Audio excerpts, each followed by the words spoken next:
Hello to all Cinemaster lovers. Hope you enjoy watching. Let's get started. The movie starts at Boston Airport, which is crowded with people of all nationalities. Everyone is waiting for their flights to travel. Among these people is a man named Clay. Clay is an artist who left his wife, Sharon, and his son Johnny a year ago to pursue his dreams. Today, he's coming back to reconcile with them and bring the family back together, just like old times. Clay calls his wife, Sharon, on his mobile phone, but suddenly the call gets cut off because his phone's battery dies. He rushes to find any way to charge his phone, but unfortunately, can't manage to. Frustrated, he has no choice but to use a public phone. He calls her again and tries to reconcile, but Sharon is very upset and tells him that everything has changed after he abandoned them. She and their son were left on their own. Clay, however, is determined to fix the relationship and apologizes repeatedly, hoping to make things right again. Suddenly, Clay notices that everyone using their mobile phones starts convulsing, foaming at the mouth, and screaming in pain.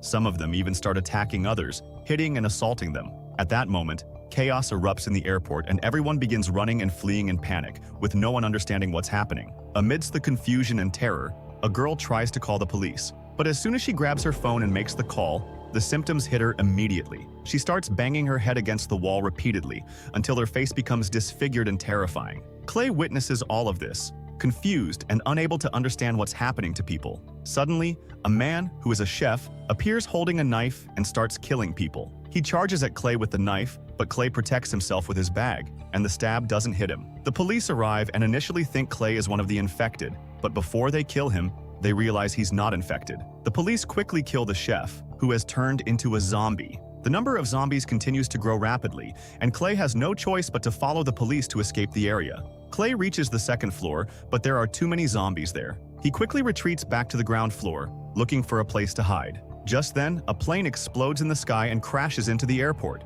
Clay quickly flees the scene before the flames reach him. The zombies, however, keep chasing him, no matter where he goes. He runs into the metro, but the zombies are still after him. Something strange happens when the zombies reach the subway station. They all suddenly freeze, as if they've lost the signal controlling them. Clay takes advantage of this moment and slips past them. However, one zombie sneaks up behind him, trying to kill him. At the last second, a man intervenes and stops the attack, realizing that Clay isn't infected. The man helps Clay, and they quickly board a subway car filled with survivors who have managed to escape the zombies. Clay tells them they need to leave quickly because a plane exploded and the entire place is about to burn down. But they're informed that the train won't move because the power is out. Tom, the train's driver, tells them he has a map of the entire subway system, and the only way to escape is to walk the entire distance on foot. Many people refuse and decide to stay on the train, hoping the disaster will end. However, they soon learn that the sewer workers are going to flood the entire area with water, and within 24 hours, the whole place will be submerged. Tom, Clay, and another man decide to walk through the tunnels, convinced that it's their only option. As they walk through the subway tunnels, they eventually come across a group of people, but they can't tell if these are normal survivors or zombies. At that moment, a zombie suddenly emerges from the darkness and attacks the young man with them, killing him. The commotion draws the attention of more zombies towards them. They quickly find a small staircase and rush up it, managing to escape. They barricade the door behind them with a trash bin to prevent any zombies from following. When they finally make it out, they are shocked to discover that the entire city is infected. Desperate to find a place to hide, they head to Clay's art studio, the only place that seems safe. After a short while, they reach the studio and lock themselves in. Clay, worried about his wife and son, decides to try contacting his wife again. Tom hands him his phone, and Clay sends her a message, but the message doesn't go through. It turns into strange symbols. As they talk and try to figure out what to do next, there's a knock at the door. Clay peeks through the door's peephole and sees a woman named Alice. After confirming that she isn't infected, they let her in. Alice lives in the apartment above them,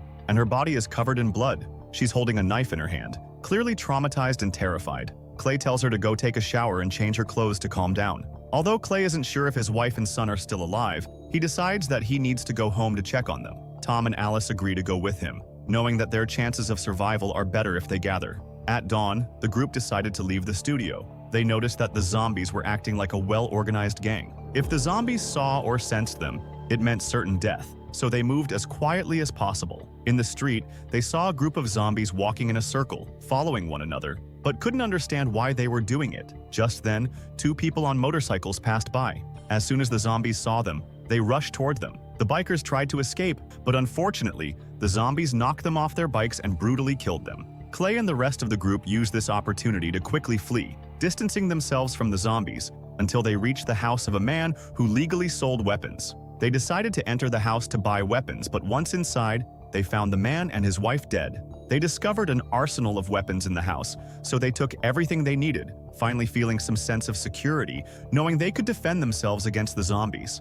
At that moment, Alice noticed a small child sitting alone on a swing. Thinking he wasn't infected, the group approached him to check.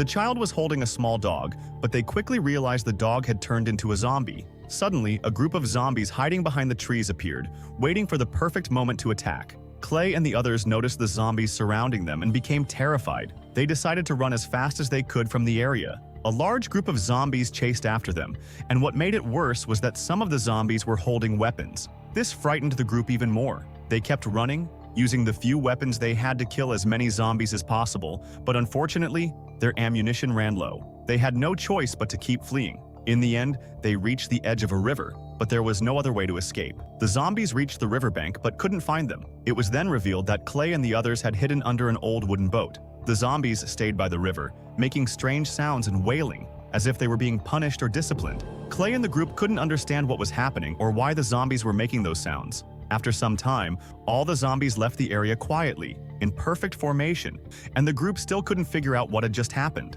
Once they were sure there were no zombies around, they decided to continue their journey. At this point, Tom speculated that the zombies only gathered at night and moved in groups. Clay added that he didn't understand how. When one zombie saw them, the rest of the zombies instantly knew and gathered, as if they were all communicating at the same time. They also theorized that the zombies might be operating like a single hive or connected through a network, much like a phone network, something they couldn't fully comprehend or explain. They continued their journey, and along the way, they heard music coming from a distance. They followed the sound, which led them to a school. There, they found uninfected survivors, including the school principal and one of the students. To their shock, they discovered that the music was coming from a phone held by one of the zombies lying in the school playground. The zombies were gathered together in the field, all holding their phones. There was a large number of zombies in the playground, but none of them were moving. The principal explained that the zombies stayed still like this until dawn, after which they started moving again. He then suggested they take the opportunity to kill all the zombies. The principal proposed using a large spray truck to douse the zombies with gasoline and then burn them all at once. Although the plan seemed inhumane, they had no other option. A large truck sprayed gasoline over the zombies, and they set them on fire. Some of the zombies began to wake up and tried to escape, but the fire consumed them all. In that moment, the fire reached the truck, causing it to explode. The principal was caught in the blast and died instantly. The group quickly fled the school, running away from the explosion. After some time, they found a house where they could rest. While asleep, Clay had a disturbing nightmare. In his dream, one of the zombies was wearing red clothes. However, it wasn't just Clay who saw the dream. The entire group experienced the exact same nightmare. In the same night, the zombie wearing red clothes turns out to be the same comic character that Clay had drawn in his comic book. At that moment, they all feel terrified because they had the same dream. They decide to continue their journey to Clay's house. After walking a long distance, they find a bar and hear the sound of people inside. They knock on the door and discover there are many uninfected people. Everyone goes inside, and the people there welcome them. They spend a long time talking and eventually start dancing and partying together. Afterward, everyone goes to sleep. However, a woman named Sally wakes up because she hears a strange noise coming from behind the door. She approaches the door to listen more closely. Clay wakes up and approaches Sally, and suddenly they are attacked by a mutated zombie. Everyone wakes up, and a fierce battle ensues between them and the mutated zombie. These mutated zombies are different from the others because they can turn people into zombies through a sound they make with their mouths instead of using phones. The fight continues, and a large number of people die. At that moment, a zombie attacks Tom, and Alice comes to his rescue, killing the zombie. But then Sally strikes Alice on the head with a powerful blow, causing her death. After they defeat all the zombies, they bury Alice, and only Clay, Tom, and a young boy remain. They continue their journey and eventually arrive at a place where they find two people, a man named Ray and a woman named Denise. They tell them that the main zombie, the one in red, has the ability to enter people's minds and make them think they are zombies. He controls them through a signal tower, which he uses to control all the zombies. They have captured a zombie and tied it up. This zombie is Denise's brother, but they have covered his eyes because if he sees them, he will gather the other zombies to their location. Denise explains that when the zombie senses the presence of other zombies nearby, it gives off a warning. At that moment, the zombie emits the voice of a child. and Clay recognizes it as his son's voice. Clay removes the cover from the zombie's eyes, only to discover that it isn't his son. It was a trap set by the zombies to see them and lure the rest of the zombies to their location.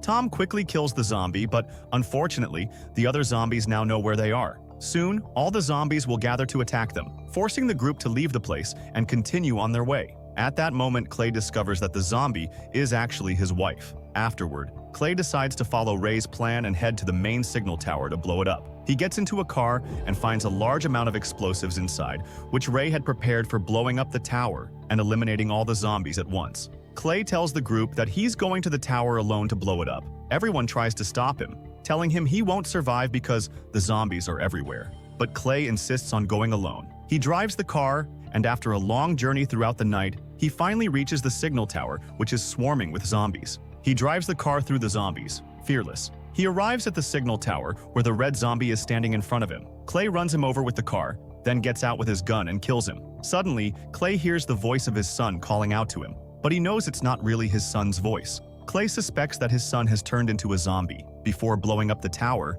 his son appears in front of him, and they hug. At that moment, the red zombie, who is still alive, makes a sound, and the rest of the zombies make the same sound. Clay's son opens his mouth and makes the same sound too. At that moment, Clay dials the number Ray gave him, detonating the tower and killing the red zombie along with all the other zombies. Clay and his son survive the explosion, but the story doesn't end there. In the final scene, Clay walking among the zombies, indicating that he has turned into one of them. If you liked the video, subscribe to the channel and activate the notification button to see new videos.